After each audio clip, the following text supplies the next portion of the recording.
Башкорт халкы элек-электән кунакчыл, ярдәмчел, юмарт һәм киң күңелле булган. Йолаларын, гореф-гадәтләрен, авыз, тел иҗатын саклауга, буыннан-буынга тапшыруга зур игътибар биргән. Кәкүк-сәе Бу аша килеп җиткән йолалмый байрамнарның береге.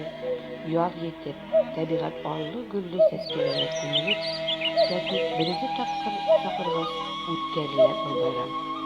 Авылның еңгәләре, апа-инәйләре һәм балалар табигать кочагына кәкүк сакырлы агачлы калкулык җирдә җырлап, бәеп күңел ачкан. Табын корып, чәй эчкән. Һәркем үзенең һәләтен, осталыкларын күрсәткән. Табын Коръән аятларын уку белән башланып киткән.